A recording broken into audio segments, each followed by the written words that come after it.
देवकी मध्य प्रदेश के संलग्न जंगल में एक बिल्ली अपने परिवार सहित रहती थी। उसकी 3 पुत्रियां थी। उसकी एक दासी थी। उनके 2 पुत्र थे। बिल्ली ने पुत्र का न होने के कारण बिल्ली दासी के पुत्रों से परम स्नेह करती थी। एक दिन बिल्ली ने दासी को जंगल में लकड़ी लाने के लिए भेजी।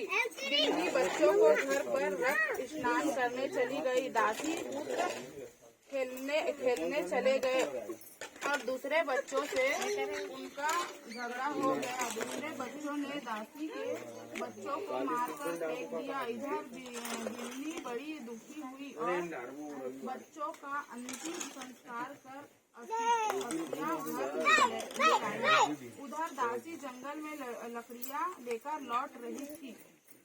तभी रास्ते में नदी किनारे कुछ स्त्रियां हलसृष्टि माता की पूजा कर रही थी। दासी ने लकड़ी का गट्ठर उतार कर स्त्रियों के साथ पूजा करने लगी और अपने पुत्र के दीर्घायु होने की कामना करती हुई गट्ठर लेकर अपने घर के लिए चली। रास्ते में अपने बच्चों को खेलते हुए पाई और गोद में उठाकर दोनों बच्चों के साथ घर गई। मालकिन बच्चों को देखकर प्रसन्न किंतु आश्चर्य भी हुई। तब दासी ने सारा वृत्तांत सुनकर हलसृष्टि माता को प्रणाम की और स्वयं भी हलसृष्टि माता का व्रत धरने लगी।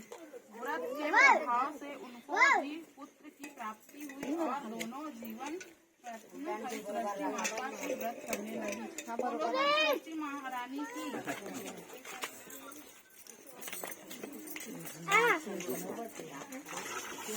आप चेक करें। हाँ, गरम हो गया दादू एक कनिक ना।